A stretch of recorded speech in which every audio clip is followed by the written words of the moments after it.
بسم اللہ الرحمن الرحیم۔ السلام علیکم۔ مجھے امید ہے کہ آپ خیر و عافیت سے ہوں گے۔ آپ دیکھ رہے ہیں یوٹیوب چینل، میں ہوں ابراہیم بھٹا۔ آپ سے ریکویسٹ ہے کہ پلیز چینل کو ضرور سبسکرائب کریں، بیل آئیکن کو پریس کرنا مت بھولیے گا۔ ویڈیو آپ کو پسند آئے تو ویڈیو کو لائک اور شیئر ضرور کیجیے اور کمنٹ سیکشن میں اپنی رائے ضرور دیجیے۔ آج ہم سب سے پہلے تو بات کرتے ہیں کہ جو بلوچستان میں جعفر ایکسپریس پر حملہ ہوا، اس حملے کے بعد پاک فوج کے جوانوں نے بڑی مہارت کے ساتھ اور بڑی احتیاط کے ساتھ اس کا آپریشن مکمل کیا۔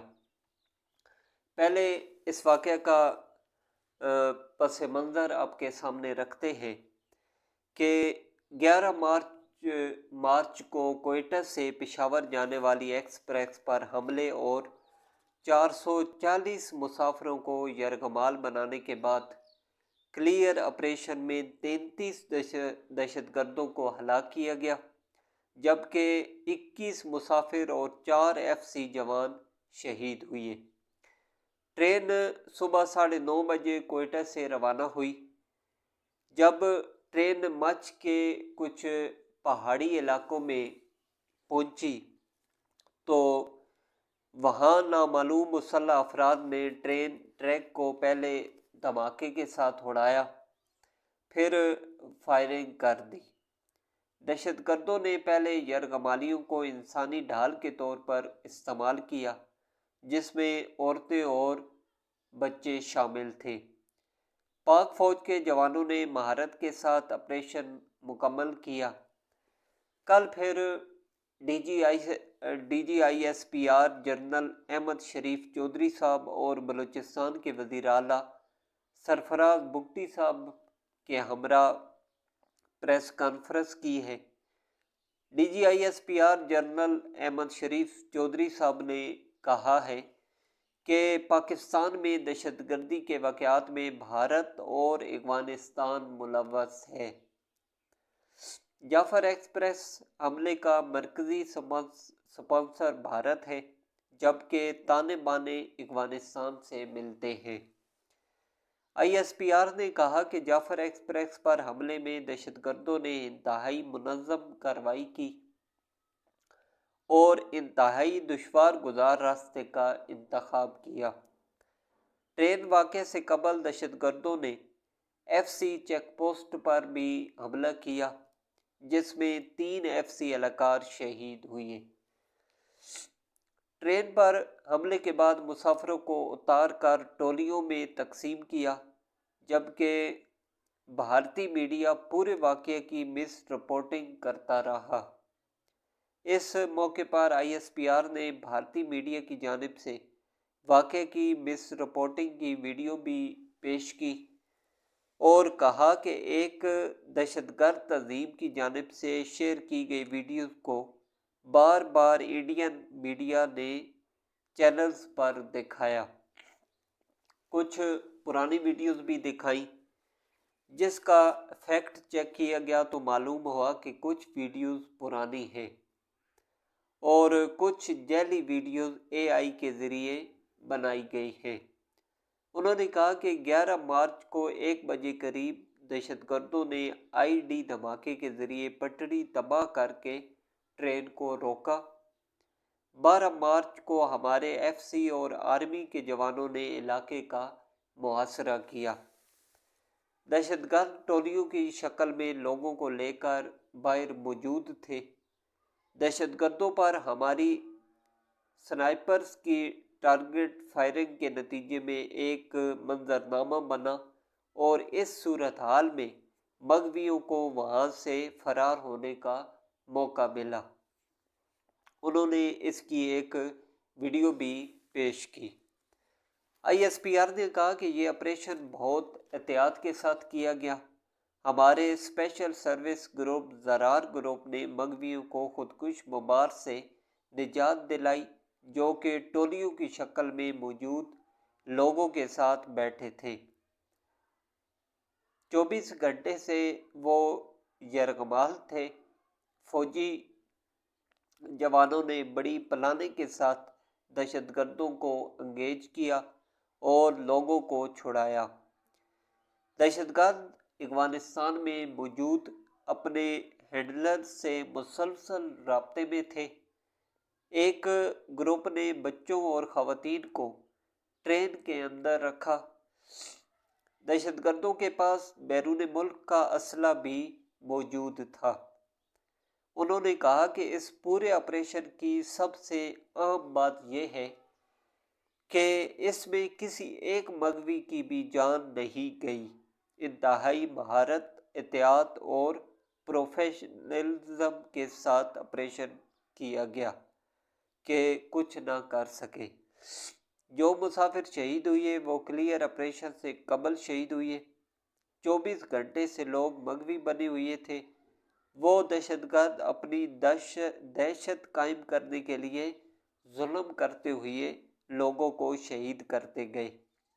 کچھ نے بھاگنے کی کوشش کی تو دہشت گردوں نے کچھ لوگوں پر فائرنگ بھی کی۔ تاہم فائنل آپریشن میں کوئی مسافر شہید نہیں ہوا۔ پہاڑ پر بیٹھے ان کے ایک سنائپر کی جانب سے زرار کمپنی پر ایک فائر آیا۔ ہمارا ایک جوان اس سے زخمی ہوا۔ پریس کانفرنس میں ٹرین ڈرائیور سمیت بچ جانے والے مسافروں کے ویڈیو بیانات بھی پیش کیے گئے، جس میں مسافروں نے دہشت گردی کے واقعہ اور فوجی آپریشن سے متعلق بیانات دیے۔ ISPR نے کہا کہ اس وقت بھی جائے وقوع کے اطراف میں پہاڑیوں اور غاروں کی سینیٹائزیشن جاری ہے۔ یہ بات پیش نظر رہے کہ 36 گھنٹے کے اندر ایک انتہائی دور افتادہ جگہ، ناقابل رسائی جگہ میں کامیاب کارروائی کی گئی، جہاں خودکش بمبار بھی موجود تھے۔ ISPR نے کہا کہ اس واقعہ کا لنک افغانستان سے ملتا ہے۔ وہاں سے جو ٹیمیں آتی ہیں اس میں افغانی ہوتے ہیں، خودکش بمبار آتے ہیں وہ افغانی ہوتے ہیں۔ انہوں نے 3 دہشت گردوں کی تصاویریں بھی دکھائیں اور بتایا کہ حال ہی میں خارجی بدر الدین پاکستان میں دہشت گردی کرتے ہوئے مارا گیا۔ یہ افغان صوبے بنگلادیش کے نائب گورنر کا بیٹا ہے۔ اسی طرح مارا گیا خارجی مجیب الرحمان افغان آرمی میں بٹالین کمانڈر تھا، جو یہاں دہشت گردی کرتا ہے۔ بنو واقعہ میں بھی افغان دہشت گرد مارے گئے۔ اس موقع پر پاکستانی حراست میں موجود بھارتی دہشت گرد کلبھوشن یادیو کے دوران حراست پاکستان میں دہشت گردی سے متعلق دیے گئے بیانات میڈیا کے سامنے پیش کیے۔ مختلف بھارتی عہدیداروں کے پاکستان میں دہشت گردی کرانے کے بیانات بھی پیش کیے گئے۔ گرفتار ہوئے بلوچ رہنماؤں اور کارکنوں کے بیانات پیش کیے گئے، جس میں انہوں نے بھارتی دہشت گردی کا اعتراف کیا۔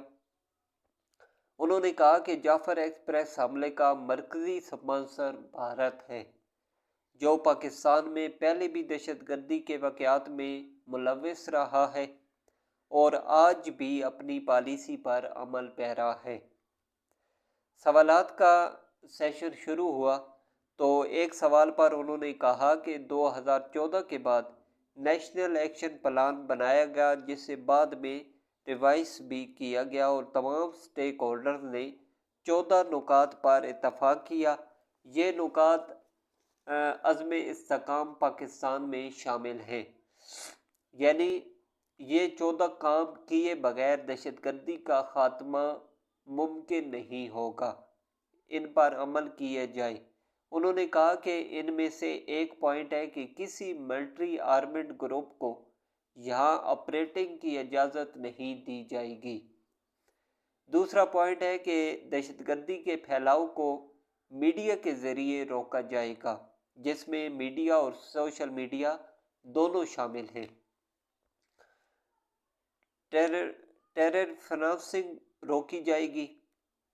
دہشت گردی کے مقدمات میں جوڈیشری کو تیز کیا جائے گا۔ کاؤنٹر ٹیررزم ڈپارٹمنٹ کی استعداد میں اضافہ کیا جائے گا۔ مدارس کی ریگولیشن اینڈ رجسٹریشن کی جائے گی۔ ان پوائنٹس پر عمل درآمد نہیں ہو رہا۔ انہوں نے کہا کہ اس وقت ماہ مارچ جاری ہے اور ہم اس سال اب تک 11,654 آپریشن کر چکے ہیں۔ ایوریج نکالیں تو یہ تعداد 180 انٹیلیجنس بیسڈ آپریشن یومیہ بنتی ہے۔ 2024 اور 2025 کے دوران 1250 دہشت گرد مارے جا چکے ہیں۔ 563 ہمارے جوان شہید ہوئے۔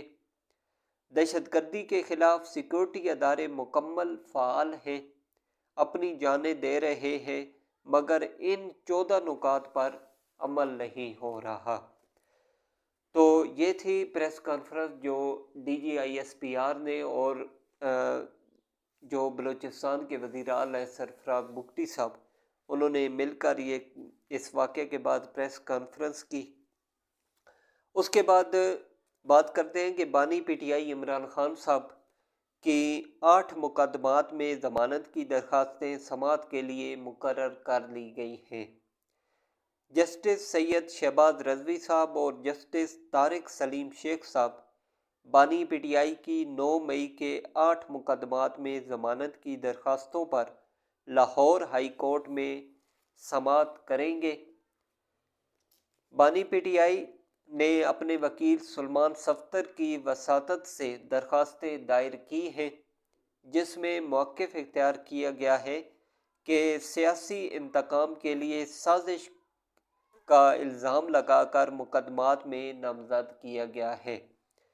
حقائق کے برعکس مقدمات کو درج کیا گیا۔ عمران خان صاحب کے خلاف جناح ہاؤس، عسکری ٹاور، تھانہ شادمان جلاؤ گھیراؤ سمیت دیگر مقدمات درج ہیں۔ اس کے علاوہ بات کرتے ہیں کہ ٹرمپ انتظامیہ نے 43 ممالک پر سفری پابندیاں عائد کرنے کی تیاری کر لی ہے۔ رپورٹ کے مطابق اس میں پاکستان بھی شامل ہے، جن میں امریکی میڈیا کے مطابق ٹرمپ انتظامیہ 43 ممالک کے شہریوں پر سفری پابندیاں عائد کرنے پر غور کر رہی ہے۔ نئی سفری پابندیوں کے تحت مختلف ممالک کو 3 گروپس میں شامل کیا جائے گا۔ پہلے ریڈ گروپ میں افغانستان، بھوٹان، کیوبا، ایران، شمالی کوریا سمیت 11 ممالک شامل ہیں۔ دوسری فہرست میں، جسے اورنج لسٹ کا نام دیا گیا ہے، پاکستان اور روس سمیت 10 ممالک شامل ہیں۔ یلو فہرست میں 20 ممالک شامل ہیں۔ ریڈ لسٹ میں شامل ممالک کے شہریوں پر مکمل سفری پابندیاں عائد ہوں گی۔ اورنج لسٹ میں شامل ممالک کے شہریوں کے امیگرینٹ اور سیاحتی ویزے محدود کیے جائیں گے، جبکہ کاروباری مسافروں کو کچھ شرائط کے ساتھ امریکہ میں داخلے کی اجازت دی جا سکتی ہے۔ جن ممالک کو ریڈ لسٹ میں شامل کیا جا سکتا ہے، ان میں افغانستان، بھوٹان، کیوبا، ایران، لیبیا، شمالی کوریا، شام، سوڈان، صومالیہ، وینزویلا اور یمن شامل ہیں۔ چاڈ، ڈومنیکا اور لائبیریا سمیت 20 ممالک کو یلو لسٹ میں شامل کرنے پر غور کیا جا رہا ہے۔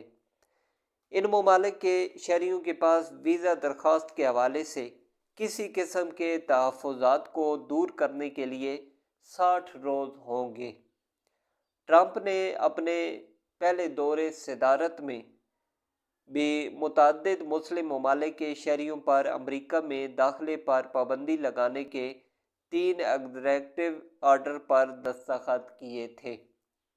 اس پابندی کو مسلم بین کہا جاتا تھا۔ ایک امریکی عہدیدار نے نام ظاہر نہ کرنے کی شرط پر بتایا کہ سفری پابندی کی فہرستوں میں رد و بدل بھی ہو سکتا ہے۔ اس کے علاوہ مشال یوسف زئی ملاقات کیس میں عمران خان صاحب سے ملنے کے لیے عدالتی عملہ اڈیالہ جیل پہنچ گیا۔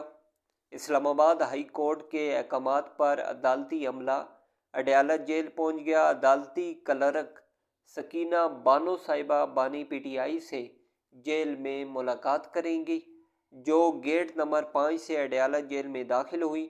خاتون کلرک بانی پی ٹی آئی سے مشال یوسف زئی صاحبہ کے متعلق پوچھیں گی، جس کے بعد بانی پی ٹی آئی کے بیان کو عدالت میں پیش کیا جائے گا۔ اگلی ویڈیو میں آپ سے دوبارہ ملاقات ہوگی۔ اپنا خیال رکھیے گا۔ اللہ حافظ۔